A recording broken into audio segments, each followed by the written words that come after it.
Blessings, blessings, shalom, shalom, shalom.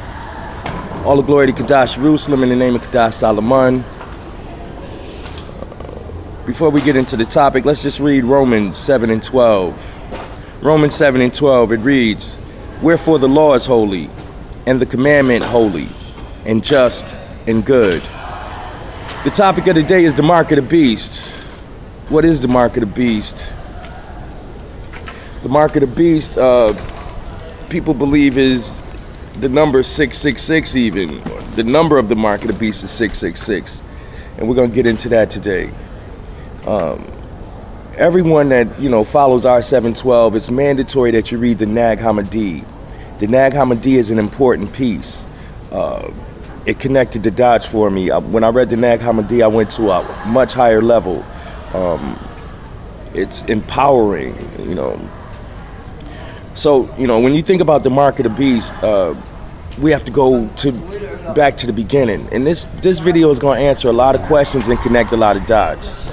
Let's start with the Nag Hammadi. There was a man named Yalda Ba'oth. And Yalda Ba'oth grew up poor. And because he grew up poor, he fell in love with money. He had a son, and his son name was Sabaoth. You can read about Sabaoth, do a strong concordance search on Sabaoth. You'll find him in the Bible one time, and it's in the New Testament. It's at the end of the New Testament. Sabaoth was his son, and he hated his parents. He hated Yalda Ba'oth and his mother. Sabaoth met a woman, pious, I believe, and he obtained the Holy Spirit. He had the Holy Spirit, but he didn't know what it was. Being that he hated his parents who loved money.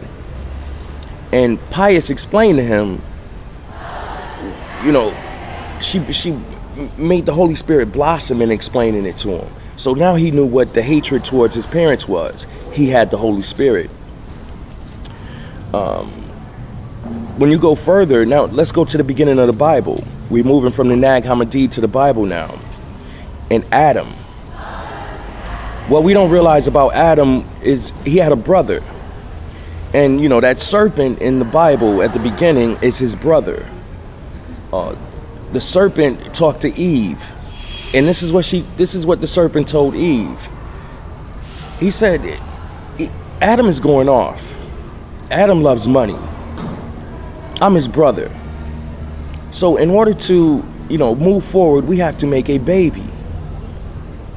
In the Hebrews, they're in their culture, if your brother dies, you can have a baby by him, and that'll be his son.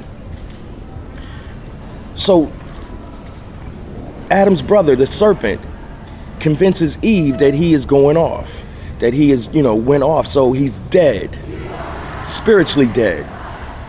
He has a baby with Eve, and that baby is Cain. Cain obtains the Holy Spirit. Remember, Cain moves to the east, Eden, Eden, the east of Eden. Let's take the word Eden and put an O in there instead of the E, Edom. When you put that there, now you realize how Obadiah speaks about them living in the clefts of the mountains. That's how Cain survived the flood. Cain survived the flood because he lived in the mountains.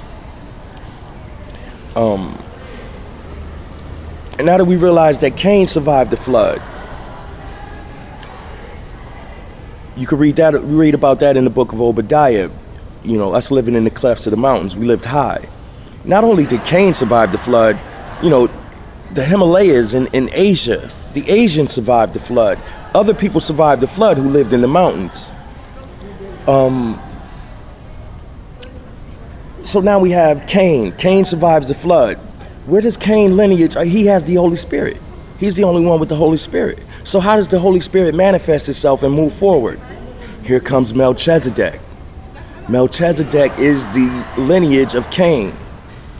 When you look at the name Melchizedek, you'll see Melchez, and let's talk about the end of his name, Edek. It almost, if you put an N on the end, Eden. Edom.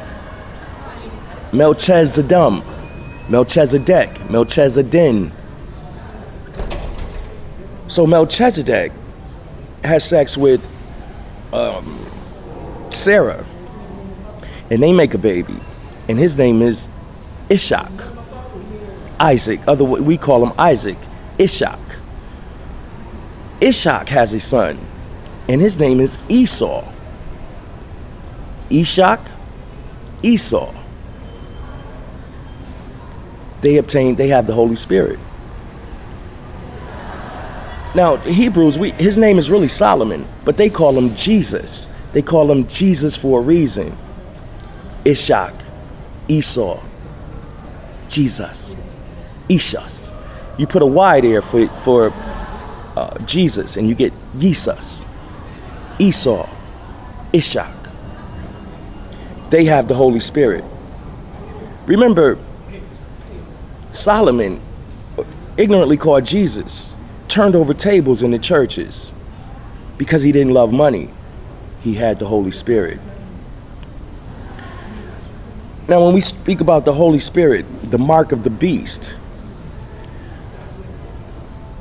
that is the mark of the beast. The Holy Spirit is the mark of the beast. Because you know, the mark of the beast is not in love with money. How do we get this Holy Spirit? How does this happen? What happens is the law of peace is here. The Holy Spirit is here. They combine together in the bedroom chamber, and they make a baby. And this baby has the law of peace along with the Holy Spirit. Now, when you put the law of peace with the Holy Spirit, the law of peace is Jerusalem. The Holy Spirit, we just call it holy. So you would come up with Kadash Jerusalem. So the old covenant would be Jerusalem, the love of money. The new covenant has the Holy Spirit. So it's Kadash Jerusalem, the holy law of peace.